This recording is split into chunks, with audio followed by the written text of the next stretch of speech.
एक गांव में रतन नाम का एक गरीब व्यक्ति रहा करता था,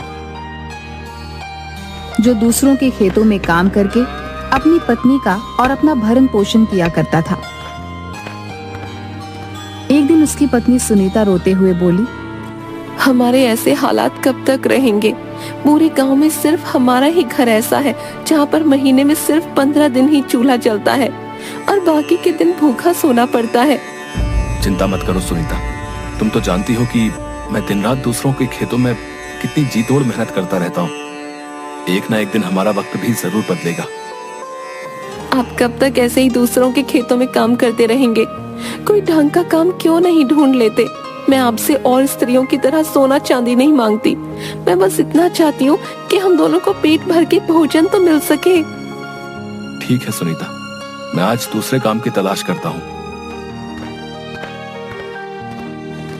रतन कई दिन तक गांव में भटकता रहा, मगर किसी ने उसे काम नहीं दिया। थक हार कर रतन गांव के मुखिया के पास पहुंच गया। मुखिया थोड़ा सा भला व्यक्ति था। रतन, मैंने तुम्हें दूसरों के खेतों में बड़ी मेहनत से काम करते हुए देखा है? मुझे तुम्हारे ही जैसा मेहनती व्यक्ति चाहिए भाई। समझ लो कि तुम्हारे अब बुरे दिन खत्म हुए। आज से तुम मेरे भट्ठों में काम करोगे, ठीक है? एक दिन रतन काम करते करते थक गया। उसे बहुत तेज भूख लग रही थी। रतन ने जगन के भोजनालय का काफी नाम सुन रखा था।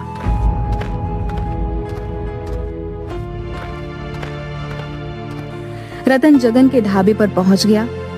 भैया, जल्दी से गर्मा गर्म अरहर की दाल देसी घी की रोटियों के साथ लगा दो और थोड़े से चावल भी लगा देना। बहुत जोरों की भूख लगी है भैया। अरे, दाल में तो बहुत अच्छी अच्छी खुशबू आ रही है और साथ में देसी घी की रोटियां भी हैं। आज तो खाकर मजा ही आ जाएगा। कुछ ही देर में रतन सारी प्लेट साफ कर गया और कालू से बोला, अब कितने पैसे हुए भैया? आपने अरहर की दाल, देसी घी की रोटियां और चावल खाए हैं। कुल मिलाकर आपके पैसे हुए 1000 रुपए। क्या क्या बकवास कर रहे हो तुम? बकवास नहीं कर रहा हूँ, खाने के पैसे मांग रहा हूँ। अरे ये ढाबा है या 5 स्टार होटल? इतना महंगा तो खाना शहर के रेस्टोरेंट में भी नहीं मिलता। मैं तो समझ रहा था कि इस ढाबे में खाना और ढाबे की तरह मिलता होगा। और वैसे भी दाल रोटी चावल की कीमत तो ज्यादा से ज्यादा 100 रुपए होगी। हर ढाबे पर तो यही रेट चल रहा है। तुम्हारा दिमाग तो ठीक है? जानते भी हो ये ढाबा किसी अरे गहरे का नहीं है, जगन भाई का है, जगन भाई का। अरे जगन भाई के ढाबे का खाना खाने तो विधायक से लेकर मंत्री तक आते रहते हैं। और जब तुम्हारी इस ढाबे में आने की औकात नहीं थी तो फिर यहाँ मुंह उठा कर क्यों चले आए? सीधी तरह से 1000 रुपए दे। लेकिन मेरे पास इतने पैसे नहीं है। 1000 रुपए तो मैं 10 दिन में भी नहीं कमा पाता, तो तुम्हें कहां से ला कर दूंगा?